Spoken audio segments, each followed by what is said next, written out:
India ਗੱਠਜੋੜ ਹੈ ਉਹ ਕਹਿ ਰਹੇ ਨੇ ਕਿ ਅਸੀਂ ਦੇਸ਼ ਨੂੰ ਬਚਾਉਣ ਲਈ ਲੜਾਈ ਲੜ ਰਹੇ ਹਾਂ, ਲੋਕਤੰਤਰ ਨੂੰ ਬਚਾਉਣ ਲਈ ਲੜਾਈ ਲੜ ਰਹੇ ਹਾਂ, ਤਾਂ ਇਹਦੇ ਵਿੱਚ ਸ਼੍ਰੋਮਣੀ ਅਕਾਲੀ ਦਲ ਕਿਉਂ ਗਾਇਬ ਹੈ? ਜੇ ਉਹ ਗਠਬੰਧਨ ਕਿਸੇ ਇੱਕ ਵਿਅਕਤੀ, ਇੱਕ ਪਰਿਵਾਰ, ਇੱਕ ਸਰਕਾਰ ਨੂੰ ਬਚਾਉਣ ਲਈ ਬਣੇ ਤਾਂ ਅਕਾਲੀ ਦਲ ਉਹਦਾ ਕਿਸੇ ਕੀਮਤ ਤੇ ਵੀ ਗਠਬੰਧਨ ਦਾ ਉਸਦਾ ਹਿੱਸਾ ਨਹੀਂ ਬਣੇਗਾ। ਕਈ ਐਸੇ ਲੋਕ ਇਕੱਠੇ ਹੋ ਰਹੇ ਨੇ ਜਿਹੜੇ ਇੱਕ ਦੂਜੇ ਨੂੰ ਗਾਲਾਂ ਕੱਢਦੇ ਆ ਤੇ ਕੱਢਦੇ ਰਹੇ ਨੇ। ਸੁਭਾਵਨਾ ਹੀ ਨਹੀਂ ਸੀ ਵੀ ਹੱਥ ਮਿਲਾ ਲੈਣਗੇ। ਉਹ ਇੱਕ ਮੰਚ ਤੇ ਇਕੱਠੇ ਹੋ ਰਹੇ ਨੇ। ਪ੍ਰਧਾਨ ਕੋਈ ਹੋਰ ਹੋਵੇ, ਉਹਦੇ ਵਿੱਚ ਤੁਹਾਡਾ ਨਾਂ ਵੀ ਚੱਲ ਰਿਹਾ ਸੀ ਕਿ ਚੰਦੂਮਾਜਰਾ ਸਾਹਿਬ ਨੂੰ ਪ੍ਰਧਾਨ ਬਣਾ ਦਿਓ। ਇਹਦੇ ਵਿੱਚ ਸੱਚਾਈ ਕਿੰਨੀ ਕੁ? ਮੈਂ ਸਮਝਦਾ ਨਾ ਵੀ ਇਹ ਤਾਂ ਜਿਵੇਂ ਕਹਿੰਦੇ ਟੋਭੇ 'ਚ ਇੱਟ ਮਾਰਨ ਵਾਲੀਆਂ ਗੱਲਾਂ ਨੇ। ਮੋਦੀ ਸਾਹਿਬ ਸਿਆਸੀ ਵਾਰਸ ਉਹ ਢੀਂਡਸਾ ਸਾਹਿਬ ਨੂੰ ਦੱਸ ਦਿੰਦੇ ਨੇ, ਢੀਂਡਸਾ ਸਾਹਿਬ ਨੂੰ ਉੱਥੇ ਬੁਲਾਇਆ ਜਾਂਦਾ। ਇਹ ਤੁਹਾਨੂੰ ਕੀ ਨਜ਼ਰ ਆ ਰਿਹਾ? ਕੀ ਪਰਦੇ ਤੇ ਪਿਛਲੀ ਕਹਾਣੀ ਦੱਸੋ ਅੱਜ। ਨਹੀਂ, ਬੀਜੇਪੀ ਨਾਲ ਗੱਲਬਾਤ ਕੋਈ ਨਹੀਂ ਚੱਲ ਰਹੀ। ਅਸਲ ਤਾਂ ਬੀਜੇਪੀ ਨਾਲ ਗਠਬੰਧਨ ਦਾ ਜਿਹੜਾ ਰੌਲਾ ਪਿਆ, ਇਹ ਮਤਲਬ ਪਿਆ ਜਲੰਧਰ ਦੀ ਉਪ ਚੋਣ ਤੋਂ ਬਾਅਦ।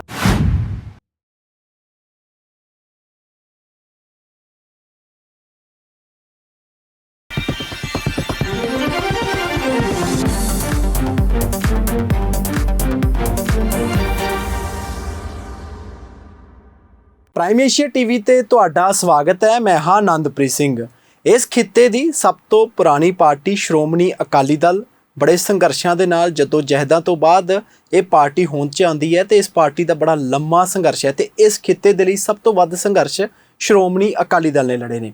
ਤੇ ਸ਼੍ਰੋਮਣੀ ਅਕਾਲੀ ਦਲ ਦੀ ਮੌਜੂਦਾ ਸਥਿਤੀ ਤੇ 2024 ਦੇ ਵਿੱਚ ਕੀ ਸਮੀਕਰਨ ਬਣਨਗੇ ਤੇ ਆਉਣ ਵਾਲੇ ਸਮੇਂ ਦੇ ਵਿੱਚ ਕੀ ਪਾਰਟੀ ਹੁਣ ਕੁਝ ਨਵਾਂ ਕਰਨ ਜਾ ਰਹੀ ਹੈ ਜਾਂ ਪਾਰਟੀ ਕੀ ਕੁਝ ਹੁਣ ਪਾਰਟੀ ਦੇ ਅੰਦਰ ਕੀ ਚੱਲ ਰਿਹਾ ਤੇ ਬਾਹਰ ਆਉਣ ਵਾਲੇ ਸਮੇਂ ਦੇ ਵਿੱਚ ਕੀ ਆ ਸਕਦਾ, ਇਹਦੇ ਬਾਰੇ ਗੱਲਬਾਤ ਕਰਦੇ ਹਾਂ। ਸ਼੍ਰੋਮਣੀ ਅਕਾਲੀ ਦਲ ਦੇ ਸੀਨੀਅਰ ਲੀਡਰ ਤੇ ਸੰਕਟ ਮੋਚਨ ਮੰਨੇ ਜਾਂਦੇ ਪ੍ਰੇਮ ਸਿੰਘ ਚੰਦੂਮਾਜਰਾ ਸਾਹਿਬ ਸਾਡੇ ਨਾਲ ਨੇ। ਚੰਦੂਮਾਜਰਾ ਸਾਹਿਬ ਬਹੁਤ ਬਹੁਤ ਸਵਾਗਤ। ਸਤਿ ਸ਼੍ਰੀ ਅਕਾਲ ਜੀ। ਸਤਿ ਸ਼੍ਰੀ ਅਕਾਲ। ਚੰਦੂਮਾਜਰਾ ਸਾਹਿਬ, ਕਿਵੇਂ ਦੇਖਦੇ ਹੋ ਸਥਿਤੀ 2024 ਐਨ ਬੂਹੇ ਆਣ ਖੜੀ ਹੈ ਤੇ ਇਸ ਵੇਲੇ ਕਈ ਸਥਿਤੀਆਂ, ਕਈ ਸੰਕਟ ਪਾਰਟੀ ਦੇ ਉੱਤੇ ਨੇ। ਇਸ ਸਥਿਤੀ ਨੂੰ, ਸਿਆਸਤ ਨੂੰ, ਪੰਜਾਬ ਨੂੰ ਕਿੱਥੇ ਖੜਾ ਦੇਖਦੇ ਹੋ? ਦੇਖੋ, 2024 ਦੀ ਚੋਣ ਜਿਹੜੀ ਆ ਰਹੀ ਹੈ ਲੋਕ ਸਭਾ ਦੀ, ਉਹ ਤੋਂ ਪਹਿਲਾਂ ਇਕੱਲਾ ਪੰਜਾਬ ਜਾਂ ਸ਼੍ਰੋਮਣੀ ਅਕਾਲੀ ਦਲ ਲਈ ਹੀ ਨਹੀਂ ਚੁਣੌਤੀ, ਬਲਕਿ ਦੇਸ਼ ਲਈ ਵੀ ਚੁਣੌਤੀ ਆ। ਦੇਸ਼ ਦੀ ਹਰ ਪਾਰਟੀ ਲਈ ਚੁਣੌਤੀ ਆ। ਤੁਸੀਂ ਦੇਖ ਰਹੇ ਹੋਵੋਗੇ ਕਈ ਨਵੇਂ ਸਮੀਕਰਨ ਨੈਸ਼ਨਲ ਲੈਵਲ ਤੇ ਵੀ ਬਣ ਰਹੇ ਨੇ। ਕਈ ਐਸੇ ਲੋਕ ਇਕੱਠੇ ਹੋ ਰਹੇ ਨੇ ਜਿਹੜੇ ਇੱਕ ਦੂਜੇ ਨੂੰ ਗਾਲਾਂ ਕੱਢਦੇ ਆ ਤੇ ਕੱਢਦੇ ਰਹੇ ਨੇ। ਸੁਭਾਵਨਾ ਹੀ ਨਹੀਂ ਸੀ ਵੀ ਹੱਥ ਮਿਲਾ ਲੈਣਗੇ। ਉਹ ਇੱਕ ਮੰਚ ਤੇ ਇਕੱਠੇ ਹੋ ਰਹੇ ਨੇ। ਸੋ ਰਾਜਨੀਤੀ ਦੇ ਜਿਹੜੇ ਨਵੇਂ ਹਾਲਾਤਾਂ ਮੁਤਾਬਕ ਮੋੜ ਸਾਹਮਣੇ ਆ ਰਹੇ ਨੇ, ਉਹਨਾਂ ਵਿੱਚ ਸ਼੍ਰੋਮਣੀ ਅਕਾਲੀ ਦਲ ਵੀ ਕਿਤੇ ਨਾ ਕਿਤੇ ਖੜੇਗਾ। ਪਰ ਸ਼੍ਰੋਮਣੀ ਅਕਾਲੀ ਦਲ ਦੀ ਜਿਹੜੀ ਤੁਸੀਂ ਆਪ ਹੀ ਕਿਹਾ, ਜਦੋਂ ਤੋਂ ਹੋਂਦ 'ਚ ਆਇਆ 1920 ਤੋਂ ਲੈ ਕੇ ਅੱਜ ਤੱਕ ਸ਼੍ਰੋਮਣੀ ਅਕਾਲੀ ਦਲ ਨੇ ਜਿਹੜੀ ਆਪਣੀ ਇੱਕ ਪਹਿਚਾਣ ਬਣਾਈ ਆ, ਇੱਕ ਤਾਂ ਪੰਥਕ ਹਿੱਤਾਂ ਦੀ ਪਹਿਰੇਦਾਰ ਪਾਰਟੀ ਦੇ ਤੌਰ ਤੇ ਔਰ ਇੱਕ ਕਿਸਾਨੀ ਦੇ ਮਦਈ ਹੋਣ ਦੇ ਤੌਰ ਤੇ, ਇੱਕ ਦੇਸ਼ ਦੇ ਵਿੱਚ ਜਿਹੜੀਆਂ ਘੱਟ ਗਿਣਤੀਆਂ ਨੇ, ਮਿਨੋਰਟੀਜ਼ ਨੇ, ਉਹਨਾਂ ਦੇ ਰਾਖੇ ਤੇ ਸੰਵਿਧਾਨ ਵਿੱਚ ਸੰਵਿਧਾਨ ਨਿਰਮਾਤਾ ਦੀ ਭਾਵਨਾ ਅਨੁਸਾਰ ਦੇਸ਼ ਦੇ ਵਿੱਚ ਫੈਡਰਲ ਢਾਂਚਾ, ਸੰਘੀ ਢਾਂਚਾ, ਸੂਬਿਆਂ ਨੂੰ ਵੱਧ ਅਧਿਕਾਰ ਦੇਣ ਦੀ ਗੱਲ ਕਹਿਣ ਵਾਲੀ ਪਾਰਟੀ ਦੇ ਤੌਰ ਤੇ ਕਹਿ ਲਓ, ਇੱਕ ਸੂਬਿਆਂ ਨੂੰ ਵੱਧ ਅਧਿਕਾਰ ਦੇਣ ਵਾਲੀ ਲੰਬੜਦਾਰ ਪਾਰਟੀ ਦੇ ਤੌਰ ਤੇ ਕਹਿ ਲਓ, ਜਾਣੀ ਸੰਘੀ ਢਾਂਚੇ ਦੀ ਮਦਈ ਪਾਰਟੀ ਦੇ ਤੌਰ ਤੇ ਵੀ ਪਹਿਚਾਣ ਅਕਾਲੀ ਦਲ ਨੇ ਬਣਾਈ ਆ। ਸੋ ਜਦੋਂ ਵੀ ਕਿਤੇ ਕੋਈ ਗਠਬੰਧਨ ਹੁੰਦਾ, ਜਦੋਂ ਵੀ ਕਿਤੇ ਕੋਈ ਇਕੱਠ ਹੁੰਦਾ, ਤਾਂ ਸ਼੍ਰੋਮਣੀ ਅਕਾਲੀ ਦਲ ਜਿਹੜਾ ਹੈ ਇਹਨਾਂ ਗੱਲਾਂ ਨੂੰ ਧਿਆਨ 'ਚ ਰੱਖ ਕੇ ਕਿ ਪੰਜਾਬ ਦੇ ਹਿੱਤ, ਪੰਜਾਬੀਅਤ ਦੇ ਹਿੱਤ ਔਰ ਪੰਥਕ ਹਿੱਤ ਤੇ ਕਿਸਾਨੀ ਤੇ ਖੇਤ ਮਜ਼ਦੂਰ ਮਿਹਨਤਕਸ਼ ਲੋਕਾਂ ਦੀ ਆਵਾਜ਼ ਤੇ ਖਾਸ ਤੌਰ ਤੇ ਸੰਘੀ ਢਾਂਚੇ ਦੇ ਮਦਈ ਹੋਣ ਦੇ ਤੌਰ ਤੇ ਬਣਾਈ ਜਾਵੇ। ਜਿੱਥੇ ਵੀ ਕਿਤੇ ਖੋਰਾ ਲੱਗਦਾ ਉੱਥੇ ਅਕਾਲੀ ਦਲ ਨੂੰ ਜੇ ਨੁਕਸਾਨ ਵੀ ਉਠਾਉਣਾ ਪਿਆ ਤਾਂ ਉਠਾਇਆ। ਤੁਸੀਂ ਦੇਖ ਰਹੇ ਹੋਵੋਗੇ ਵੀ ਜਿਹੜਾ ਜਮਹੂਰੀ ਹੱਕਾਂ ਦੀ ਲੜਾਈ ਆ, ਐਮਰਜੈਂਸੀ ਲੱਗੀ, ਅਕਾਲੀਆਂ ਨੂੰ ਤਾਂ ਕਿਸੇ ਨੇ ਫੜਿਆ ਨਹੀਂ ਸੀ, ਪਰ ਅਕਾਲੀਆਂ ਨੇ ਸਿੱਧੇ ਤੌਰ ਤੇ ਆਪ ਗ੍ਰਿਫਤਾਰੀਆਂ ਦੇ ਕੇ ਐਮਰਜੈਂਸੀ ਦੀ ਲੜਾਈ ਵਿੱਚ ਮੋਰਚਾ ਲਾ ਕੇ ਦੇਸ਼ ਨੂੰ ਮਤਲਬ ਉਸ ਸਾਰੀ ਸਥਿਤੀ 'ਚੋਂ ਬਚਾਇਆ। ਸੋ ਹੁਣ ਵੀ ਜਦੋਂ ਕਿਸਾਨੀ ਸੰਘਰਸ਼ ਦੀ ਗੱਲ ਆਈ, ਕਿਸਾਨੀ ਸੰਘਰਸ਼ ਦੇ ਵਿੱਚ ਸਾਡਾ ਤਾਂ ਐਨਡੀਏ ਦਾ ਅਸੀਂ ਤਾਂ ਹਿੱਸਾ ਸੀ, ਅਸੀਂ ਤਾਂ ਉਸ ਰਾਜ ਭਾਗ ਦੇ ਹਿੱਸੇਦਾਰ ਸੀ। ਪਰ ਜਦੋਂ ਐਸੇ ਹਾਲਾਤ ਬਣੇ, ਐਸਾ ਸਮਾਂ ਆਇਆ, ਉਹ ਸਾਨੂੰ ਰਾਜ ਭਾਗ ਵੀ ਛੱਡਣਾ ਪਿਆ ਤੇ ਐਨਡੀਏ ਤੋਂ ਵੀ ਬਾਹਰ ਆਉਣਾ ਪਿਆ। ਸੋ ਅਕਾਲੀ ਦਲ ਹਮੇਸ਼ਾ ਜਿਹੜੇ ਬੇਸਿਕ ਗੱਲਾਂ ਨੇ, ਜਿੱਥੇ ਵੀ ਕਿਤੇ ਉਹਨਾਂ ਨੂੰ ਖੋਰਾ ਲੱਗਦਾ ਤਾਂ ਅਕਾਲੀ ਦਲ ਫਿਰ ਉੱਥੇ ਖੜਦਾ। ਚੰਦੂਮਾਜਰਾ ਸਾਹਿਬ, ਬਿਲਕੁਲ ਤੁਸੀਂ ਠੀਕ ਕਿਹਾ ਕਿ ਇੰਡੀਆ ਗੱਠਜੋੜ ਦੇ ਵਿੱਚ ਉਹ ਵੀ ਇਕੱਠੇ ਹੋ ਗਏ ਜਿਹੜੇ ਕਦੇ ਇਕੱਠੇ ਹੋਣ ਦੀ ਸੰਭਾਵਨਾ ਜਤਾਈ ਵੀ ਨਹੀਂ ਸੀ ਜਾ ਸਕਦੇ ਤੇ ਕਿਹਾ ਜਾਂਦਾ ਸੀ ਇਹ ਤਾਂ ਨਹੀਂ ਇਕੱਠੇ ਹੋ ਸਕਦੇ, ਉਹ ਇਕੱਠੇ ਹੋ ਗਏ। ਪਰ ਸ਼੍ਰੋਮਣੀ ਅਕਾਲੀ ਦਲ ਦੀ ਪਹਿਚਾਣ ਤੁਸੀਂ ਖੁਦ ਦੱਸੀ ਹੈ ਕਿ ਮੋਰਚੇ ਲੜਨ ਵਾਲੀ ਜਮਾਤ ਸੀ, ਰਾਜ ਭਾਗ ਤਾਂ ਮਿਲ ਗਿਆ ਠੀਕ ਹੈ, ਨਹੀਂ ਤਾਂ ਇਹਨਾਂ ਦਾ ਇਹ ਕੋਈ ਜ਼ਰੂਰੀ ਨਹੀਂ ਸੀ ਵੀ ਰਾਜ ਭਾਗ ਇਹਨਾਂ ਨੇ ਭੋਗਣਾ ਹੈ। ਪਰ ਉਹ ਸਾਰੇ ਮਸਲੇ ਜਿਹੜੇ ਸੀਗੇ ਉਹਨਾਂ ਨੂੰ ਸਾਰਿਆਂ ਨੂੰ ਛੱਡ ਦਿੱਤਾ, ਇੱਕ ਤਰ੍ਹਾਂ ਨਾਲ ਤਲਾਂਜਲੀ ਦੇ ਦਿੱਤੀ ਸ਼੍ਰੋਮਣੀ ਅਕਾਲੀ ਦਲ ਨੇ। ਕੀ ਤੁਹਾਨੂੰ ਲੱਗਦਾ ਹੈ ਕਿ ਮੁੜ ਦੁਬਾਰਾ ਉਹ ਚੀਜ਼ਾਂ ਰਿਵਾਈਵ ਕਰਨ ਦੀ ਜ਼ਰੂਰਤ ਹੈ? ਪਾਰਟੀ ਨੂੰ ਹਰ ਫਰੰਟ ਤੇ ਲੜਨ ਦੀ, ਖੜਨ ਦੀ, ਸੰਘੀ ਢਾਂਚੇ ਦੇ ਉਹ ਲੜਨ ਦੀ ਜ਼ਰੂਰਤ ਹੈ, ਕਿਉਂਕਿ ਇਸ ਵੇਲੇ ਜੋ ਦੇਸ਼ 'ਚ ਮਾਹੌਲ ਬਣ ਰਿਹਾ, ਇੰਡੀਆ ਗੱਠਜੋੜ ਹੈ, ਉਹ ਕਹਿ ਰਹੇ ਨੇ ਕਿ ਅਸੀਂ ਦੇਸ਼ ਨੂੰ ਬਚਾਉਣ ਲਈ ਲੜਾਈ ਲੜ ਰਹੇ ਹਾਂ, ਲੋਕਤੰਤਰ ਨੂੰ ਬਚਾਉਣ ਲਈ ਲੜਾਈ ਲੜ ਰਹੇ ਹਾਂ, ਤਾਂ ਇਹਦੇ ਵਿੱਚ ਸ਼੍ਰੋਮਣੀ ਅਕਾਲੀ ਦਲ ਕਿਉਂ ਗਾਇਬ ਹੈ? ਨਹੀਂ, ਅਸੀਂ ਡੇ 1 ਤੋਂ ਕਹਿੰਦੇ ਆ ਰਹੇ ਹਾਂ ਕਿ ਜਿਹੜਾ ਇਹ ਗਠਬੰਧਨ ਬਣ ਰਿਹਾ ਇੰਡੀਆ ਦੇ ਨਾਂ ਥੱਲੇ ਜੀ, ਇਹ ਇਸ ਤਰ੍ਹਾਂ ਪ੍ਰਭਾਵ ਲੱਗ ਰਿਹਾ ਵੀ ਕਿਸੇ ਇੱਕ ਪਾਰਟੀ ਨੂੰ ਬਚਾਉਣ ਲਈ ਆ, ਕਿਸੇ ਇੱਕ ਵਿਅਕਤੀ ਨੂੰ ਬਚਾਉਣ ਲਈ ਆ, ਕਿਸੇ ਇੱਕ ਪਰਿਵਾਰ ਨੂੰ ਬਚਾਉਣ ਲਈ ਆ।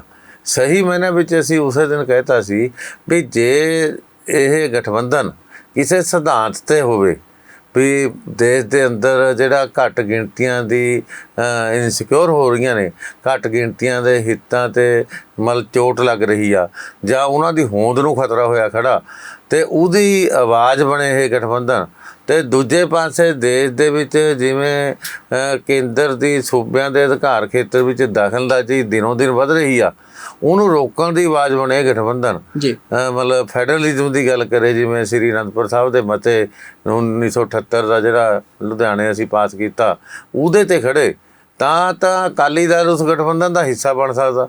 ਪਰ ਜੇ ਉਹ ਗਠਬੰਧਨ ਕਿਸੇ ਇੱਕ ਵਿਅਕਤੀ, ਇੱਕ ਪਰਿਵਾਰ, ਇੱਕ ਸਰਕਾਰ ਨੂੰ ਬਚਾਉਣ ਲਈ ਬਣੇ ਤਾਂ ਅਕਾਲੀ ਦਲ ਉਹਦਾ ਕਿਸੇ ਕੀਮਤ 'ਤੇ ਵੀ ਗਠਬੰਧਨ ਦਾ ਉਸਦਾ ਹਿੱਸਾ ਨਹੀਂ ਬਣੇਗਾ। ਸੋ ਅਸੀਂ ਇਸ ਗੱਲ 'ਤੇ ਪੂਰੇ ਸਪਸ਼ਟ ਹਾਂ। ਚੰਦੂਮਾਜਰਾ ਸਾਹਿਬ, ਤੁਹਾਡੇ ਸਮੇਤ ਬਹੁਤ ਸਾਰੇ ਸੀਨੀਅਰ ਲੀਡਰ ਇਸ ਗੱਲ ਤੋਂ ਕਿਨਾਰਾ ਕਰਦੇ ਹੋਏ ਨਜ਼ਰ ਆਉਂਦੇ ਨੇ ਕਿ ਸ਼੍ਰੋਮਣੀ ਅਕਾਲੀ ਦਲ ਤੇ ਭਾਜਪਾ ਦਾ ਗੱਠਜੋੜ ਨਹੀਂ ਹੋ ਰਿਹਾ, ਪਰ ਅੰਦਰੋਂ ਅੰਦਰ ਗੱਲ ਵੀ ਤੁਰੀ ਜਾਂਦੀ ਹੈ, ਪੱਤਰਕਾਰਾਂ ਤੱਕ ਪਹੁੰਚੀ ਜਾਂਦੀ ਹੈ, ਹੋਰ ਵੀ ਬਹੁਤ ਸਾਰੇ ਲੋਕ ਜਿਹੜੇ ਸਿਆਸੀ ਗਿਲਾਰਾਂ 'ਚ ਵਿਚਰਦੇ ਨੇ ਉਹਨਾਂ ਤੱਕ ਗੱਲ ਪਹੁੰਚਦੀ ਹੈ। ਤੁਹਾਨੂੰ ਕੀ ਲੱਗ ਰਿਹਾ ਕਿੱਥੇ ਕੁ ਜਾ ਕੇ ਗੱਲ ਟੁੱਟ ਰਹੀ ਹੈ, ਕਿਉਂ ਨਹੀਂ ਗੱਲ ਬਣ ਰਹੀ? ਤੇ ਮੋਦੀ ਸਾਹਿਬ ਸਿਆਸੀ ਵਾਰਸ ਉਹ ਢੀਂਡਸਾ ਸਾਹਿਬ ਨੂੰ ਦੱਸ ਦਿੰਦੇ ਨੇ, ਢੀਂਡਸਾ ਸਾਹਿਬ ਨੂੰ ਉੱਥੇ ਬੁਲਾਇਆ ਜਾਂਦਾ, ਇਹ ਤੁਹਾਨੂੰ ਕੀ ਨਜ਼ਰ ਆ ਰਿਹਾ? ਕੀ ਪਰਦੇ ਤੇ ਪਿਛਲੀ ਕਹਾਣੀ ਦੱਸੋ ਅੱਜ ਕੀ? ਨਹੀਂ, ਜਿੱਥੇ ਤੱਕ ਤਾਂ ਢੀਂਡਸਾ ਸਾਹਿਬ ਨੂੰ ਐਨਡੀਏ ਦੀ ਮੀਟਿੰਗ 'ਚ ਬੁਲਾਉਣ ਦੀ ਗੱਲ ਆ, ਕੋਈ ਅਲੌਕਿਕ ਨਹੀਂ, ਕੋਈ ਹੈਰਾਨੀਜਨਕ ਨਹੀਂ, ਕਿਉਂਕਿ ਢੀਂਡਸਾ ਸਾਹਿਬ ਜਦੋਂ ਤੇ ਅਸੀਂ ਐਨਡੀਏ ਤੋਂ ਬਾਹਰ ਆਏ ਹਾਂ, ਢੀਂਡਸਾ ਸਾਹਿਬ ਜਿਹੜੀ ਐਨਡੀਏ ਦੇ ਨਾਲ ਰਲ ਕੇ ਆ ਜਲੰਧਰ ਦੀ ਉਪਚੋਣ ਆ ਉਹ ਵੀ ਲੜੀ ਉਹਨਾਂ ਨੇ ਇਕੱਠੇ, ਮਤਲਬ ਹੋਰ ਵੀ ਚੋਣਾਂ ਦੇ ਵਿੱਚ ਉਹ ਇਕੱਠੇ ਰਹਿੰਦੇ ਰਹੇ ਆ।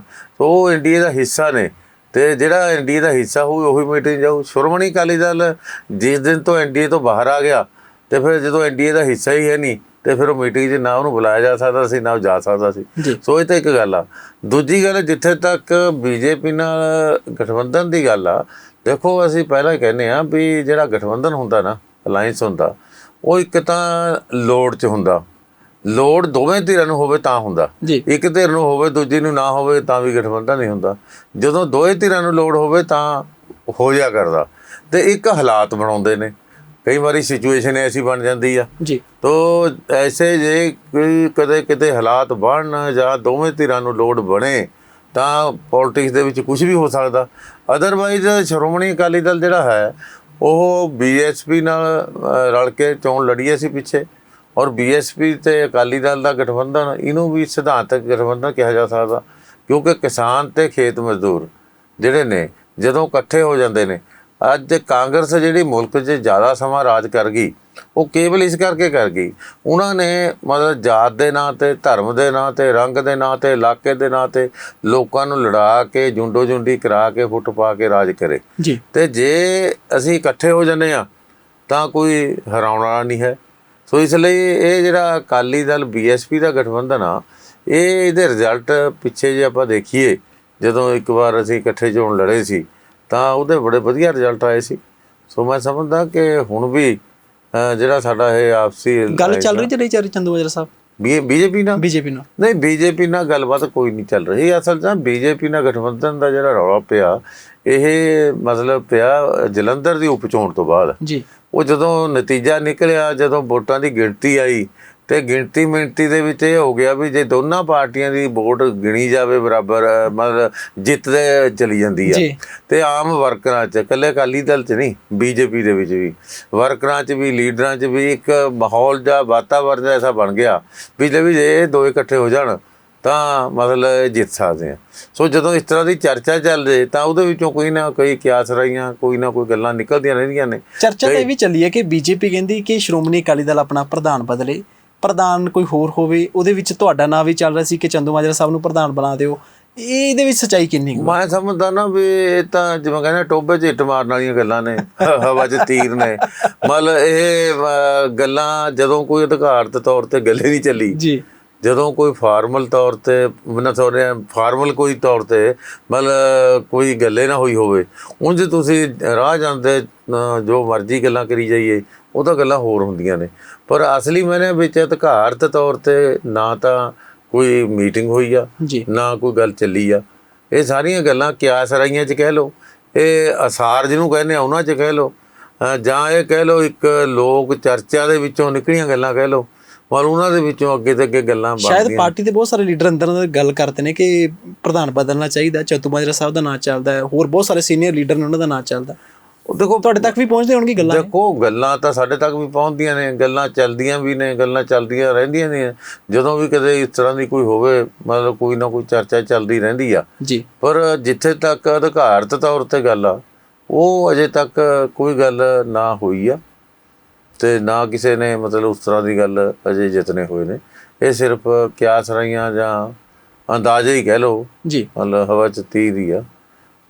ਜਾਂ ਕਿਸੇ ਨੇ ਜਿਵੇਂ ਮੈਂ ਕਿਹਾ ਵੀ ਟੋਭੇ 'ਚ ਇੱਟ ਮਾਰਤੀ ਵੀ ਫਲਾਣਾ ਪ੍ਰਧਾਨ ਬਣਦੇ, ਫਲਾਣਾ ਨਾ ਬਣਦੇ, ਇਹੋ ਜਿਹੇ ਇਹੀਆਂ ਹੀ ਚੱਲੀ ਜਾਂਦੀਆਂ। ਅਦਰਵਾਈਜ਼ ਅਜੇ ਕੋਈ ਉਸ ਤਰ੍ਹਾਂ ਦੀ ਗੱਲ ਨਹੀਂ। ਪਰ ਇਹ ਜ਼ਰੂਰ ਆ ਵੀ ਜਲੰਧਰ ਦੀ ਚੋਣ ਦੇ ਉਪ ਚੋਣ ਦੇ ਨਤੀਜਿਆਂ ਨੇ ਇੱਕ ਐਸੇ ਚਰਚਾ ਜ਼ਰੂਰ ਚਲਾਤੀ, ਇਹ ਸੱਚ ਆ ਜੀ। ਚੰਦੂਮਾਜਰਾ ਸਾਹਿਬ, ਜਦੋਂ ਪਾਰਟੀ ਸੱਤਾ 'ਚ ਨਹੀਂ ਹੁੰਦੀ ਉਦੋਂ ਪਾਰਟੀ 'ਚ ਟੁੱਟ ਭੱਜ ਬੜੀ ਹੁੰਦੀ ਹੈ। ਬਹੁਤ ਸਾਰੇ ਵਿਅਕਤੀ ਪਾਰਟੀ ਛੱਡ ਜਾਂਦੇ ਵੀ ਨੇ। ਉਹ ਪਿਛਲੇ ਸਮੇਂ ਦੌਰਾਨ ਹਰ ਇੱਕ ਪਾਰਟੀ ਦੇ ਵਿੱਚ ਇਹ ਵਰਤਾਰਾ ਘਟਦਾ। ਸ਼੍ਰੋਮਣੀ ਅਕਾਲੀ ਦਲ ਦੇ ਵੀ ਬਹੁਤ ਸਾਰੇ ਲੀਡਰ ਪਾਰਟੀ ਨੂੰ ਅਲਵਿਦਾ ਆਖ ਰਹੇ ਨੇ। ਪਾਰਟੀ 'ਚ ਬਗਾਵਤ ਦੇ ਨਾਂ ਵੀ ਚੱਲਦਾ ਮੀਡੀਆ ਦੇ ਵਿੱਚ, ਹਾਲਾਂਕਿ ਤੁਸੀਂ ਉਹਨੂੰ ਮੰਨੋ ਚਾਹੇ ਨਾ ਮੰਨੋ। ਪਰ ਹੁਣ ਜਿਸ ਤਰ੍ਹਾਂ ਇਸਤਰੀ ਅਕਾਲੀ ਦਲ ਦੇ ਵੱਲੋਂ ਜਿਹੜੇ ਟਕਸਾਲੀ ਬੀਬੀਆਂ ਨੇ, ਉਹਨਾਂ ਵੱਲੋਂ ਇੱਕ ਤਰੀਕੇ ਨਾਲ ਪਾਰਟੀ ਦੇ ਵਿੱਚ ਵਿਰੋਧ ਕੀਤਾ ਜਾ ਰਿਹਾ, ਵੱਖੋ ਵੱਖਰੀਆਂ ਮੀਟਿੰਗਾਂ ਕੀਤੀਆਂ ਜਾ ਰਹੀਆਂ ਨੇ। ਬੀਬੀ ਜਗੀਰ ਕੌਰ ਵੱਖਰੇ ਹੋ ਗਏ, ਜਗਮੀਤ ਬਰਾੜ ਛੱਡ ਗਏ, ਹੋਰ ਬਹੁਤ ਸਾਰੇ ਅੰਦਰ ਖਾਤੀ, ਮਨਪ੍ਰੀਤ ਆਲੀ ਸਾਹਿਬ ਵੀ ਰੁੱਸੇ ਫਿਰਦੇ ਨੇ। ਇਹ ਕੀ ਹੋ ਰਿਹਾ ਪਾਰਟੀ ਦੇ ਵਿੱਚ? ਇਸ ਬਗਾਵਤ ਨੂੰ ਤੁਹਾਨੂੰ ਕੀ ਲੱਗਦਾ ਹੈ ਕਿ ਇਹ ਬਗਾਵਤ ਠੱਲੀ ਜਾ ਸਕਦੀ ਹੈ? ਇਹਦੇ ਬਾਰੇ ਤੁਸੀਂ ਕੀ ਸੋਚ ਰਹੇ ਹੋ? ਸੀਨੀਅਰ ਲੀਡਰਸ਼ਿਪ ਕੀ ਸੋਚ ਰਹੀ ਹੈ? ਉਹ ਗੱਲ ਇਹ ਆ ਵੀ ਪਹਿਲੀ ਗੱਲ ਤਾਂ ਵੀ ਇਕੱਲੀ ਅਕਾਲੀ ਦਲ 'ਚ ਨਹੀਂ, ਹਰ ਪਾਰਟੀ ਦੇ ਵਿੱਚ ਟੁੱਟ ਭੱਜ ਵੀ ਹੁੰਦੀ ਰਹਿੰਦੀ ਆ, ਆਉਂਦੇ ਵੀ ਆ ਜਾਂਦੇ ਵੀ ਆ ਪਾਰਟੀਆਂ 'ਚ। ਇਹ ਹਰ ਪਾਰਟੀ 'ਚ ਇਸ ਤਰ੍ਹਾਂ ਸਿਲਸਿਲਾ ਹੈ। ਅੱਜ ਵੀ ਤੁਸੀਂ ਦੇਖ ਲਓ, ਕੋਈ ਪਾਰਟੀ ਐਸੀ ਨਹੀਂ ਹੋਏਗੀ ਜਿਹੜੀ ਪਾਰਟੀ ਦੇ ਵਿੱਚੋਂ ਕੁਝ ਬੰਦੇ ਛੱਡ ਕੇ ਨਾ ਜਾ ਰਹੇ ਹੋਣ, ਕੋਈ ਪਾਰਟੀ ਦੇ ਵਿੱਚ ਬਾਹਰੋਂ ਆ ਨਾ ਰਹੇ ਹੋਣ। ਇਹ ਵੱਖਰੀ ਗੱਲ ਆ, ਕਿਸੇ 'ਚ ਜ਼ਿਆਦਾ ਕਿਸੇ 'ਚ ਘੱਟ। ਸੋ ਇਸ ਕਰਕੇ ਜਿੱਥੇ ਤੱਕ ਬੀਬੀਆਂ ਦਾ ਸਵਾਲ ਆ, ਬੀਬੀਆਂ ਦਾ ਜਿਹੜਾ ਸਿਕਵਾ ਉਹਨਾਂ ਦਾ ਜਾਂ ਕੋਈ ਗੱਲ ਹੈ, ਉਹਨਾਂ ਨੇ ਆਪੇ ਕਿਹਾ। ਸੁਖਬੀਰ ਸਿੰਘ ਬਾਦਲ ਥੋੜ੍ਹੀ ਬਾਹਰ ਗਏ ਹੋਏ ਸੀ, ਉਹ ਅੱਜ ਆ ਜਾਣਗੇ ਅਤੇ ਵੀ ਅਸੀਂ ਮਿਲ ਕੇ ਮਤਲਬ ਜਿਹੜੇ ਆਪਣੇ ਗਿਲੇ ਸ਼ਿਕਵੇ ਦੱਸਾਂਗੀਆਂ। ਅਤੇ ਜਿਹੜੇ ਵੀ ਉਹਨਾਂ ਨੂੰ ਕੋਈ ਇਤਰਾਜ਼ ਨੇ ਨਵੀਂ ਇਸਤਰੀ ਅਕਾਲੀ ਦਲ ਦੀ ਪ੍ਰਧਾਨ ਬਣਾਏ ਜਾਣ 'ਤੇ, ਉਹ ਉਹਨਾਂ ਨੇ ਉਹਦੇ 'ਚ ਰੱਖਣਗੀਆਂ ਅਤੇ ਸੌਟ ਆਊਟ ਹੋ ਜਾਂਦਾ। ਪਾਰਟੀਆਂ 'ਚ ਰਾਏ ਦੇਣ ਦਾ ਹਰ ਇੱਕ ਨੂੰ ਹੱਕ ਹੁੰਦਾ ਜੀ। ਅੱਛਾ, ਰਾਏ ਸੁਣਨਾ ਲੀਡਰਸ਼ਿਪ ਦੀ ਜ਼ਿੰਮੇਵਾਰੀ ਵੀ ਹੁੰਦੀ ਹੈ, ਡਿਊਟੀ ਵੀ ਹੁੰਦੀ ਆ। ਸੋ ਇਸ ਲਈ ਕੁਦਰਤੀ ਤੌਰ 'ਤੇ ਆ ਵੀ ਜਿਹੜੀ ਵੀ ਕੋਈ ਗੱਲ ਕਿਸੇ ਦੀ ਸ਼ਿਕਵਾ ਸ਼ਿਕਾਇਤ ਹੋਏਗੀ, ਉਹ ਸੁਣਾਈ ਵੀ ਜਾਊਗੀ, ਸੁਣੀ ਵੀ ਜਾਊਗੀ, ਉਹਦੇ ਕੋਈ ਨਾ ਕੋਈ ਹੱਲ ਵੀ ਕੱਢੇ ਜਾਣਗੇ ਜੀ। ਬਹੁਤ ਸਾਰੇ ਲੋਕ ਇਹ ਗੱਲ ਕਹਿੰਦੇ ਹੋਏ ਨਜ਼ਰ ਆਏ, ਚਾਹੇ ਢੀਂਡਸਾ ਸਾਹਿਬ ਨੇ, ਬੀਬੀ ਜੀ, ਉਹ ਕਹਿੰਦੇ ਅਸੀਂ ਸ਼੍ਰੋਮਣੀ ਅਕਾਲੀ ਦਲ ਦਾ ਆਪਣੇ ਆਪ ਨੂੰ ਪਾਰਟ ਮੰਨਦੇ ਹਾਂ, ਅਸੀਂ ਵੱਖਰਾ ਨਹੀਂ ਮੰਨਦੇ ਹੋਏ। ਪ੍ਰਧਾਨ ਸਾਹਿਬ ਬਦਲਣ, ਬਹੁਤ ਸਾਰੇ ਲੋਕ ਕਹਿੰਦੇ ਨੇ ਬਦਲਣ, ਬਹੁਤ ਸਾਰੇ ਕਹਿੰਦੇ ਵੀ ਚਲੋ ਨਹੀਂ ਬਦਲਣ। ਬੀਬੀ ਜੀ ਤਾਂ ਨਹੀਂ ਕਹਿੰਦੇ। ਉਹ ਕਹਿੰਦੇ ਨੇ ਕਿ ਜੇ ਪਾਰਟੀ ਪ੍ਰਧਾਨ ਬਦਲਦਾ ਤਾਂ ਅਸੀਂ ਇਕੱਠੇ ਹੋ ਸਕਦੇ ਨੇ। ਕਿ ਤੁਹਾਨੂੰ ਲੱਗਦਾ ਨਹੀਂ ਕਿ ਇਸ ਵੇਲੇ ਜ਼ਰੂਰਤ ਵੀ ਹੈਗੀ ਹੈ ਪੰਜਾਬ ਨੂੰ ਕੋਈ ਤਕੜੇ ਸ਼੍ਰੋਮਣੀ ਅਕਾਲੀ ਦਲ ਦੀ, ਤੇ ਸਾਰੇ ਇਸ ਦੇ ਲਈ ਇਕੱਠੇ ਹੰਭਲਮ ਹੋ ਕੇ ਮਾਰਨ? ਇਹਦੇ ਬਾਰੇ ਕੋਈ ਚਰਚਾ? ਦੇਖੋ, ਇਹਦੇ 'ਚ ਇਕੱਲਾ ਅਕਾਲੀ ਦਲ ਦੇ ਲੀਡਰ ਜਾਂ ਅਕਾਲੀ ਦਲ ਦੇ ਵਰਕਰ ਹੀ ਨਹੀਂ ਕਹਿੰਦੇ, ਬਲਕਿ ਤੁਸੀਂ ਦੇਖ ਰਹੇ ਹੋਵੋਗੇ ਵੀ ਜਿਹੜਾ ਪੰਜਾਬ ਨੂੰ, ਪੰਜਾਬੀਅਤ ਨੂੰ ਪਿਆਰ ਕਰਦਾ, ਭਾਵੇਂ ਅਕਾਲੀ ਦਲ ਦਾ ਮੈਂਬਰ ਹੈ ਜਾਂ ਨਹੀਂ ਹੈ, ਉਹ ਵੀ ਇਹ ਮਹਿਸੂਸ ਕਰਦਾ ਕਿ ਜੇ ਪੰਜਾਬ ਨੂੰ ਬਚਾਉਣਾ, ਜੇ ਪੰਜਾਬ ਦੇ ਹਿੱਤਾਂ ਦੀ ਰਾਖੀ ਕਰਨੀ ਆ, ਤਾਂ ਇੱਕ ਮਜ਼ਬੂਤ ਅਕਾਲੀ ਦਲ ਦਾ ਹੋਣਾ ਬਹੁਤ ਜ਼ਰੂਰੀ ਆ ਜੀ। ਸੋ ਇਸ ਲਈ ਜਿੱਥੇ ਕਿਤੇ ਕਮੀਆਂ ਨੇ, ਘਾਟਾਂ ਨੇ, ਉਹਨਾਂ ਨੂੰ ਦੂਰ ਕਰਕੇ ਅਕਾਲੀ ਦਲ ਨੂੰ ਮਜ਼ਬੂਤ ਕਰਨ ਦੀ ਜਿਹੜੀ ਲਾਲਸਾ ਜਾਂ ਲੋੜ ਆ ਜਾਂ ਭਾਵਨਾ, ਉਹਨੂੰ ਪੂਰਾ ਕਰਨਾ ਕੁਦਰਤੀ ਤੌਰ 'ਤੇ ਲੀਡਰਸ਼ਿਪ ਦੀ ਜ਼ਿੰਮੇਵਾਰੀ ਹੁੰਦੀ ਹੈ। ਸੋ ਐਸੇ ਹਾਲਾਤਾਂ 'ਚ ਅਸੀਂ ਜ਼ਰੂਰ ਇਸ ਸੱਚਾਈ ਨੂੰ ਸਮਝ ਕੇ ਜ਼ਰੂਰ ਕਦਮ ਚੱਕਾਂਗੇ ਜੀ। 2024 ਦੇ ਲਈ ਤੁਹਾਡਾ ਏਜੰਡਾ ਕੀ ਹੈ? ਪਾਰਟੀ ਕੀ ਸੋਚ ਰਹੀ ਹੈ? ਕਿੰਨਾ ਆਧਾਰਾਂ ਤੇ 2024 ਚ ਤੁਸੀਂ ਸਿਆਸੀ ਮੈਦਾਨ ਦੇ ਵਿੱਚ ਜਾਓਗੇ? ਕੀ ਤੁਹਾਨੂੰ ਲੱਗ ਰਿਹਾ ਕਿ ਤੁਹਾਨੂੰ ਲੱਗਦਾ ਹੈ ਕਿ 24 ਨੇੜੇ ਹੈ ਜਾਂ 24 ਤੁਹਾਨੂੰ ਦੂਰ ਨਜ਼ਰ ਆ ਰਹੀ ਹੈ ਸਿਆਸੀ ਪੱਖ ਤੋਂ? ਨਹੀਂ, ਹੁਣ ਤਾਂ 24 ਕੋਈ ਦੂਰ ਨਹੀਂ ਰਹੀ, ਹੁਣ ਤਾਂ ਜਲਦੀ ਨੇੜੇ ਆ ਰਹੀ ਹੈ। ਅਕਾਲੀ ਦਲ ਦੀ ਭੂਮਿਕਾ ਦੇ ਨਜ਼ਰ ਤੇ ਅਕਾਲੀ ਦਲ ਲਾਜ਼ਮੀ ਤੌਰ ਤੇ ਇਹਦੇ 'ਚ ਅਹਿਮ ਭੂਮਿਕਾ ਨਿਭਾਏਗਾ। ਅਕਾਲੀ ਦਲ ਦੀ ਮੋਸਟ ਪ੍ਰਾਇਓਰਟੀ ਜਿਹੜੀ ਹੋਏਗੀ ਇਹੀ ਹੋਏਗੀ ਵੀ ਪੰਜਾਬ ਨੂੰ ਬਚਾਉਣਾ, ਪੰਜਾਬ ਦੇ ਹਿੱਤ ਜਿਹੜੇ ਨੇ ਉਹਨਾਂ ਦੀ ਰਾਖੀ ਕਰਨਾ। ਔਰ ਖ਼ਾਸ ਤੌਰ 'ਤੇ ਮੈਂ ਫੇਰ ਦੁਹਰਾਉਣਾ ਵੀ ਜਿਨ੍ਹਾਂ ਗੱਲਾਂ ਦੇ ਵਿੱਚ ਅਕਾਲੀ ਦਲ ਦੀ ਪਹਿਚਾਣ ਬਣੀ ਆ ਵੀ ਪੰਥਕ ਹਿੱਤਾਂ ਦੀ ਪਹਿਰੇਦਾਰ, ਕਿਸਾਨਾਂ ਦੀ ਮਦਈ, ਖੇਤ ਮਜ਼ਦੂਰ ਮਿਹਨਤਕਸ਼ ਲੋਕਾਂ ਦੀ ਆਵਾਜ਼, ਔਰ ਦੇਸ਼ ਦੇ ਵਿੱਚ ਫੈਡਰਲ ਢਾਂਚੇ ਦੀ ਅਲੰਬੜਦਾਰ ਪਾਰਟੀ ਦੇ ਤੌਰ ਤੇ ਇਸ ਪਾਰਟੀ ਨੇ ਆਪਣੀ ਪਹਿਚਾਣ ਬਣਾਈ ਆ। ਜਮਹੂਰੀ ਹੱਕਾਂ ਦੀ ਰਾਖੀ ਲਈ ਹਮੇਸ਼ਾ ਲੜ ਕੇ ਅਕਾਲੀ ਦਲ ਨੇ ਆਪਣੀ ਪਹਿਚਾਣ ਬਣਾਈ ਆ। ਇਹਨਾਂ ਗੱਲਾਂ ਨੂੰ ਮਤਲਬ ਅਸੀਂ ਬਚਾਉਣ ਲਈ, ਇਹਨਾਂ ਗੱਲਾਂ 'ਤੇ ਤਗੜੇ ਹੋ ਕੇ ਪਹਿਰਾ ਦੇਣ ਲਈ ਮਤਲਬ ਆਉਣ ਵਾਲੇ ਸਮੇਂ ਦੇ ਵਿੱਚ ਵੀ ਮਤਲਬ ਜਿਹੜੀ ਸਾਡੀ ਪਾਲਿਸੀ ਬਣੂਗੀ ਉਹਨੂੰ ਆਧਾਰ ਬਣਾ ਕੇ ਹੀ ਅਸੀਂ ਚੋਣ ਲੜਾਂਗੇ। ਔਰ ਸਾਡਾ ਜੇ ਕਿਸੇ ਨਾਲ ਵੀ BSP ਨਾਲ ਵੀ ਗਠਬੰਧਨ ਆ ਜੇ ਸਾਡਾ, ਉਹ ਵੀ ਇਸ ਗੱਲ 'ਤੇ ਆ ਕਿ ਅਸੀਂ ਪੰਜਾਬ ਨੂੰ ਕਿਵੇਂ ਬਚਾਉਣਾ, ਪੰਜਾਬੀ ਦੀ ਰਾਖੀ ਕਿਵੇਂ ਕਰਨੀ ਆ, ਔਰ ਘੱਟ ਗਿਣਤੀਆਂ ਦੇ ਸੱਭਿਆਚਾਰ, ਭਾਸ਼ਾਵਾਂ, ਉਹਨਾਂ ਦੀਆਂ ਮਾਨਤਾਵਾਂ ਨੂੰ ਕਿਵੇਂ ਪ੍ਰੋਟੈਕਟ ਕਰਨਾ। ਆ UCC ਆ ਰਿਹਾ ਸੀ, ਉਹਦੇ 'ਚ ਵੀ ਅਸੀਂ ਆਪਣੀ ਖੁੱਲ੍ਹ ਕੇ ਰਾਏ ਦਿੱਤੀ ਆ। ਸੋ ਇਸ ਕਰਕੇ ਜਿਹੜੀ ਸਾਡੀ ਬੇਸਿਕ ਪਹਿਚਾਣ ਆ ਜਿਨ੍ਹਾਂ ਗੱਲਾਂ 'ਤੇ, ਉਹਨੂੰ ਕਾਇਮ ਰੱਖਣ ਦੀ ਅਸੀਂ ਲੜਾਈ ਲੜਾਂਗੇ। ਕੀ ਤੁਹਾਨੂੰ ਲੱਗਦਾ ਜੇ ਅਕਾਲੀ ਦਲ ਦਾ BJP ਨਾਲ ਗੱਠਜੋੜ ਹੁੰਦਾ ਤਾਂ ਇਸ ਵਾਰ ਸ਼ਰਤਾਂ ਤਹਿਤ ਹੋਣਾ ਚਾਹੀਦਾ, ਬਿਨ ਸ਼ਰਤਾਂ ਤੋਂ ਨਹੀਂ ਹੋਣਾ ਚਾਹੀਦਾ, ਅਨਕੰਡੀਸ਼ਨਲ ਨਹੀਂ ਹੋਣਾ ਚਾਹੀਦਾ, ਕੰਡੀਸ਼ਨਲ ਹੋਣਾ ਚਾਹੀਦਾ? ਦੇਖੋ, ਗੱਲ ਇਹ ਆ ਵੀ ਜਦੋਂ ਤੁਸੀਂ ਥੋੜ੍ਹੀ ਨੀਤ ਸਾਫ਼ ਹੋਵੇ ਉਦੋਂ ਸ਼ਰਤਾਂ ਨਾ ਵੀ ਹੋਣ ਤਾਂ ਵੀ ਪੂਰੀ ਹੋ ਜਾਂਦੀਆਂ। ਤੇ ਜੇ ਨੀਤ ਸਾਫ਼ ਨਹੀਂ ਹੈ ਫਿਰ ਭਾਵੇਂ ਸ਼ਰਤਾਂ ਵੀ ਰੱਖ ਲਓ, ਫਿਰ ਉਹ ਸ਼ਰਤਾਂ ਪੂਰੀਆਂ ਨਹੀਂ ਹੁੰਦੀਆਂ, ਬਾਅਦ 'ਚ ਮੁੱਕਰ ਜਾਂਦੇ ਆ। ਸੋ ਇਸ ਲਈ ਅਸੀਂ ਤਾਂ ਇਸ ਸੋਚ ਵਾਲੇ ਹਾਂ ਵੀ ਜਦੋਂ ਜੇ ਕਿਸੇ ਨਾਲ ਕਰਨੀ ਆ ਤਾਂ ਸ਼ਰਤਾਂ ਰੱਖ ਕੇ ਗੱਲ ਕਰਨੀ ਕਦੇ ਵੀ ਸਿਰੇ ਨਹੀਂ ਨਿਭਦੀ। ਤੇ ਮਤਲਬ ਤੁਹਾਡੀ ਭਾਵਨਾ ਠੀਕ ਹੋਣੀ ਚਾਹੀਦੀ ਆ, ਨੀਤ ਠੀਕ ਹੋਣੀ ਚਾਹੀਦੀ ਆ, ਸੋਚ ਠੀਕ ਹੋਣੀ ਚਾਹੀਦੀ ਆ, ਉਹਦੇ 'ਤੇ ਫਿਰ ਡਟ ਕੇ ਪਹਿਰਾ ਦੇਣਾ ਚਾਹੀਦਾ। ਅਕਾਲੀ ਦਲ ਦੀ ਸਾਡੀ ਹਮੇਸ਼ਾ ਸੋਚ ਰਹੀ ਆ ਔਰ ਇਹਦੇ 'ਤੇ ਹੀ ਅਸੀਂ ਪਹਿਰਾ ਦੇਵਾਂਗੇ। ਜਦੋਂ ਵੀ ਕਿਤੇ ਕੋਈ ਇਸ ਤਰ੍ਹਾਂ ਦੀ ਚੁਣੌਤੀ ਆਈ, ਉਸ ਚੁਣੌਤੀ ਦਾ ਹੱਲ ਵੀ ਕੱਢਣ ਲਈ ਇਹਨੂੰ ਆਧਾਰ ਬਣਾਵਾਂਗੇ। ਜੀ। ਮੁੱਖ ਮੰਤਰੀ ਭਗਵੰਤ ਮਾਨ ਲਗਾਤਾਰ ਅਟੈਕ ਕਰ ਰਹੇ ਨੇ ਤੁਹਾਡੀ ਪਾਰਟੀ ਦੇ ਉੱਤੇ, ਤੁਹਾਡੇ ਲੀਡਰਾਂ ਦੇ ਉੱਤੇ, ਗੁਰਬਾਣੀ ਪ੍ਰਸਾਰਨ ਦਾ ਮਸਲਾ, ਇਹਨਾਂ ਸਾਰੇ ਮਸਲਿਆਂ ਨੂੰ ਲੈ ਕੇ ਕੀ ਸੋਚ ਰਿਹਾ ਅਕਾਲੀ ਦਲ? ਕੀ ਤੁਹਾਨੂੰ ਲੱਗਦਾ ਕਿ ਇਹ ਲੜਾਈ ਜਿਹੜੀ ਹੁਣ ਸਰਕਾਰ ਵਰਸਸ ਸ਼੍ਰੋਮਣੀ ਅਕਾਲੀ ਦਲ ਦੇ ਵਿੱਚ ਬਣੀ ਹੋਈ ਹੈ, ਇਹ ਲੜਾਈ ਤੁਹਾਨੂੰ ਕਿੱਥੇ ਕੁ ਜਾ ਕੇ ਨਜ਼ਰ ਆਉਂਦੀ ਹੈ? ਕੀ ਇਹਦਾ ਤੁਸੀਂ ਭਵਿੱਖ ਦੇਖ ਰਹੇ ਹੋ? ਦੇਖੋ, ਪਹਿਲੀ ਗੱਲ ਤਾਂ ਸਭ ਭਗਵੰਤ ਸਿੰਘ ਮਾਨ ਹੋਰਾਂ ਨੂੰ ਇਹ ਬੇਲੋੜੀ ਲੜਾਈ ਸਿਹੇੜਨੀ ਨਹੀਂ ਚਾਹੀਦੀ। ਜੀ, ਵੈਸੇ ਤਾਂ ਕਿਸੇ ਸਮੇਂ ਵੀ ਨਹੀਂ, ਪਰ ਜਦੋਂ ਸੰਕਟ ਹੋਵੇ ਉਦੋਂ ਤਾਂ ਬਿਪਤਾ ਦੇ ਸਮੇਂ ਸਿਰ ਜੋੜਨ ਦੀ ਲੋੜ ਹੁੰਦੀ ਆ। ਬਿਪਤਾ ਦੇ ਸਮੇਂ, ਸੰਕਟ ਦੇ ਸਮੇਂ ਪਰਿਵਾਰ ਨੂੰ ਇਕੱਠਾ ਰੱਖਣ ਦੀ ਲੋੜ ਹੁੰਦੀ ਆ। ਪਰ ਬਦਕਿਸਮਤੀ ਨਾਲ ਵੀ ਇੱਕ ਪਾਸੇ ਲੋਕ ਹੜ੍ਹਾਂ 'ਚ ਰੁੜ੍ਹੇ ਜਾ ਰਹੇ ਸੀ, ਇੱਕ ਪਾਸੇ ਲੋਕ ਮਤਲਬ ਪਾਣੀ ਰੋੜ ਕੇ ਘਰਾਂ ਨੂੰ ਢਾਹ ਰਿਹਾ ਸੀ, ਜ਼ਮੀਨਾਂ ਰੋੜ ਰਿਹਾ ਸੀ, ਫਸਲਾਂ ਤਬਾਹ ਕਰ ਰਿਹਾ ਸੀ। ਅਤੇ ਮੁੱਖ ਮੰਤਰੀ ਸਾਹਿਬ ਮਤਲਬ ਲੋਕਾਂ ਦੇ ਮਦਦ ਦੇ ਲਈ ਮਤਲਬ ਇੱਕ ਸ਼ਬਦ ਵੀ ਕੇਂਦਰ ਤੋਂ ਮਦਦ ਲੈਣ ਲਈ ਕੋਈ ਚਿੱਠੀ ਤੱਕ ਨਹੀਂ ਲਿਖ ਸਕੇ, ਕਿਸੇ ਅਧਿਕਾਰੀ ਕਰਮਚਾਰੀ ਨੂੰ ਦਿੱਲੀ ਤੱਕ ਭੇਜ ਨਹੀਂ ਸਕੇ। ਆਪ ਜਾਂ ਉਹਨਾਂ ਦੇ ਵਜ਼ੀਰ ਨੇ ਦਿੱਲੀ ਤੱਕ ਜਾ ਕੇ ਪਹੁੰਚ ਨਹੀਂ ਕੀਤੀ। ਕੇਵਲ ਤੇ ਕੇਵਲ ਜੇ ਚਿੱਠੀ ਲਿਖੀ ਮੁੱਖ ਮੰਤਰੀ ਸਾਹਿਬ ਨੇ ਗਵਰਨਰ ਸਾਹਿਬ ਨੂੰ ਲਿਖੀ ਕਿ ਆਲ ਇੰਡੀਆ ਗੁਰਦੁਆਰਾ ਐਕਟ 1925 'ਚ ਜਿਹੜਾ ਸੋਧ ਬਿੱਲ ਲੈ ਕੇ ਆਏ ਨੇ ਉਹਦੇ 'ਤੇ ਦਸਤਖਤ ਕਰੋ। ਮਤਲਬ ਬੇਲੋੜੀ ਲੜਾਈ। ਇੱਕ ਪਾਸੇ SGPC ਦੇਖੋ ਰਾਸ਼ਨ ਦੇਣ 'ਚ ਹੜ੍ਹ ਪੀੜਤਾਂ ਨੂੰ, ਕਿਤੇ ਤਰਪਾਲਾਂ ਬਣ ਰਹੀ ਆ, ਕਿਤੇ ਮੱਛਰਦਾਨੀਆਂ ਬਣ ਰਹੀ ਆ, ਕਿਤੇ ਦਵਾਈਆਂ ਬਣ ਰਹੀ ਆ, ਕਿਤੇ ਆਟਾ ਦਾਲ ਚਾਵਲ ਬਣ ਰਹੀ ਆ, ਅਤੇ ਮੁੱਖ ਮੰਤਰੀ ਸਾਹਿਬ ਗਵਰਨਰ ਨੂੰ ਚਿੱਠੀਆਂ ਲਿਖ ਕੇ SGPC ਨੂੰ ਬਦਨਾਮ ਕਰਨ ਲੱਗੇ। ਚਾਹੀਦੀ ਸੀ ਥਾਪਣਾ ਦੇਣੀ, ਚਾਹੀਦੀ ਸੀ ਸ਼ਾਬਾਸ਼ ਦੇਣੀ। ਐਸੇ ਸਮੇਂ ਤਾਂ ਮਤਭੇਦ ਭੁਲਾ ਕੇ ਇਕੱਠੇ ਹੋ ਕੇ ਤੁਰਨ ਦੀ ਲੋੜ ਆ। ਅਸੀਂ ਤਾਂ ਇੱਥੇ ਤੱਕ ਕਿਹਾ ਕਿ ਅਸੀਂ ਮੁੱਖ ਮੰਤਰੀ ਸਾਹਿਬ ਦੀ ਅਗਵਾਈ ਦੇ ਵਿੱਚ ਦਿੱਲੀ ਜਾਣ ਨੂੰ ਤਿਆਰ। ਜੇ ਮੁੱਖ ਮੰਤਰੀ ਸਾਹਿਬ ਆਪ ਇਕੱਲੇ ਨਹੀਂ ਜਾਣਾ ਚਾਹੁੰਦੇ, ਉਹਨਾਂ ਦੀ ਕੋਈ ਈਗੋ ਆ, ਉਹਨਾਂ ਦਾ ਕੋਈ ਆਪਣਾ ਹਉਮੈ ਆ, ਉਹਨਾਂ ਦੀਆਂ ਕੋਈ ਮਜਬੂਰੀਆਂ ਨੇ, ਤਾਂ ਆਲ ਪਾਰਟੀ ਡੈਲੀਗੇਸ਼ਨ ਲੈ ਕੇ ਲੀਡ ਕਰਕੇ ਜਾਣ, ਅਸੀਂ ਪਿੱਛੇ ਨਾਲ ਲੱਗਣ ਨੂੰ ਤਿਆਰ ਹਾਂ। ਪੰਜਾਬ ਬਚਣਾ ਚਾਹੀਦਾ, ਪੰਜਾਬ ਨੂੰ ਕੁਛ ਮਿਲਣਾ ਚਾਹੀਦਾ। ਦੇਖੋ, ਸਾਰੀਆਂ ਸਟੇਟਾਂ ਦੇ ਵਿੱਚ, ਹਿਮਾਚਲ ਦੇ ਵਿੱਚ ਵੀ, ਹਰਿਆਣੇ ਦੇ ਵਿੱਚ ਵੀ ਕੇਂਦਰੀ ਟੀਮਾਂ ਨੇ ਆਣ ਕੇ ਮਤਲਬ ਸਾਰੀ ਅਸੈਸਮੈਂਟ ਕਰ ਲਈ। ਪੰਜਾਬ ਵਿੱਚ ਕੇਂਦਰੀ ਟੀਮ ਨਹੀਂ ਆਈ ਅਜੇ ਅਸੈਸਮੈਂਟ ਕਰਨ, ਕਿਉਂਕਿ ਉਹਨਾਂ ਨੂੰ ਇਹਨਾਂ ਨੇ ਲਿਖਿਆ ਹੀ ਨਹੀਂ ਜੇ ਸੂਬਾ ਸਰਕਾਰ ਲਿਖੇਗੀ ਤਾਂ ਹੀ ਕੇਂਦਰ ਦੀ ਟੀਮ ਆਏਗੀ। ਸੋ ਸਾਡਾ ਇਹ ਕਹਿਣਾ ਅੱਜ ਦੇ ਸਮੇਂ 'ਚ ਕਿ ਪੰਜਾਬ ਨੂੰ ਜੋੜ ਕੇ ਇੱਕ ਆਵਾਜ਼ ਕਰਕੇ ਇੱਕ ਮੁੱਠਤਾ ਦਿਖਾ ਕੇ ਕੇਂਦਰ 'ਤੇ ਦਬਾਅ ਪਾ ਕੇ ਜੋ ਵੀ ਇਹ ਹੜ੍ਹਾਂ ਦੀ ਨੁਕਸਾਨ ਹੋਇਆ ਉਹਦੇ ਤੋਂ ਲੋਕਾਂ ਨੂੰ ਰਾਹਤ ਦਵਾਈ ਜਾਵੇ। ਅੱਜ ਪੰਜਾਬ ਬਚ ਨਹੀਂ ਸਕਦਾ। ਜੋ ਬਰਬਾਦੀ ਦਵਾਈ ਹੋਏ, ਜੋ ਮਰਜ਼ੀ ਮੁੱਖ ਮੰਤਰੀ ਸਾਹਿਬ ਗੱਲਾਂ ਮਾਰੀ ਜਾਣ ਵੀ ਸਾਡੇ ਕੋਲ ਬੜਾ ਪੈਸਾ, ਸਾਡੇ ਕੋਲ ਬੜਾ ਪੈਸਾ, ਕਹਿੰਦੇ ਜੀ 9,000 ਕਰੋੜ ਰੁਪਇਆ ਪਿਆ, ਸਾਨੂੰ ਲੋੜ ਹੀ ਨਹੀਂ ਕੇਂਦਰ ਦੇ ਪੈਸੇ ਦੀ। ਉਹਨਾਂ ਨੂੰ ਇਹ ਨਹੀਂ ਪਤਾ ਵੀ 9,000 ਕਰੋੜ ਪਿਆ ਪਰ ਉਹਦੇ 'ਚ ਤਾਂ 9 ਰੁਪਏ ਵੀ ਨਹੀਂ ਉਹ ਖਰਚ ਸਕਦੇ। ਜੇ ਉਹਨਾਂ ਨੇ ਨੋਰਮਸ ਅਡੋਪਟ ਨਾ ਕੀਤੇ, ਜੇ ਉਹਨਾਂ ਨੇ ਗਾਈਡਲਾਈਨਸ ਅਡੋਪਟ ਨਾ ਕੀਤੀਆਂ, ਨੋਰਮਸ ਇਹ ਨੇ ਕਿ 15 ਦਿਨ ਦੇ ਅੰਦਰ ਅੰਦਰ ਖਰਾਬੇ ਦੀ ਰਿਪੋਰਟ ਕੇਂਦਰੀ ਟੀਮ ਅਸੈਸਮੈਂਟ ਕਰਕੇ ਭੇਜੇ ਤਾਂ ਜਾ ਕੇ ਮਤਲਬ ਖਰਾਬੇ 'ਚ ਤੁਸੀਂ ਡਿਜ਼ਾਸਟਰ ਮੈਨੇਜਮੈਂਟ ਫੰਡ ਵਰਤ ਸਕਦੇ ਹੋ। ਇਹ ਹੁਣ ਵਰਤ ਸਕਦੇ ਨਹੀਂ ਤੇ ਫਿਰ ਉਹ ਪੈਸੇ ਦਾ ਕੀ ਫਾਇਦਾ। ਸੋ ਸਾਡਾ ਬਾਰ-ਬਾਰ ਇਹਨਾਂ ਨੂੰ ਕਹਿਣਾ ਆਇਆ ਵੀ ਨੋਰਮਸ ਅਡੋਪਟ ਕਰਨੇ ਪੈਣਗੇ। ਜਿਵੇਂ ਨੈਸ਼ਨਲ ਹੈਲਥ ਮਿਸ਼ਨ ਦੇ ਵਿੱਚ ਹੋਇਆ 800 ਕਰੋੜ ਰੁਪਈਆ ਐਵੇਂ ਗਵਾ ਲਿਆ, ਹੁਣ ਡਿਜ਼ਾਸਟਰ ਮੈਨੇਜਮੈਂਟ ਫੰਡ ਦਾ ਚਾਹੇ 9,000 ਕਰੋੜ ਰੁਪਈਆ ਪਿਆ ਉਹ ਪੇ ਹੀ ਰਹਿ ਜਾਏਗਾ ਜੇ ਇਹਨਾਂ ਨੇ ਨੋਰਮਸ ਅਡੋਪਟ ਨਾ ਕੀਤੇ। ਸੋ ਅੱਜ ਪੰਜਾਬ ਦੇ ਲੋਕਾਂ 'ਚ ਬੜੀ ਇਹ ਸੰਕਟ ਆ ਵੀ ਅਗਲੀ ਫਸਲ ਬੀਜਣੀ ਆ, ਜ਼ਮੀਨਾਂ ਉੱਚੀਆਂ ਨੀਵੀਆਂ ਹੋ ਗਈਆਂ। ਪਹਿਲੀ ਵਾਰੀ ਆ ਮੈਂ ਜ਼ਿੰਦਗੀ 'ਚ ਦੇਖ ਰਿਹਾ ਇੰਨੀ ਰੇਤ ਇੰਨਾ ਗਾਰ ਖੇਤਾਂ 'ਚ ਪਿਆ, ਖੇਤ ਪੱਧਰੇ ਨਹੀਂ ਹੋਣੇ ਕਿਸਾਨਾਂ ਤੋਂ ਤਾਂ ਜੇ ਸਰਕਾਰ ਨੇ ਮਿੱਟੀ ਨਾ ਚੁਕਾਈ।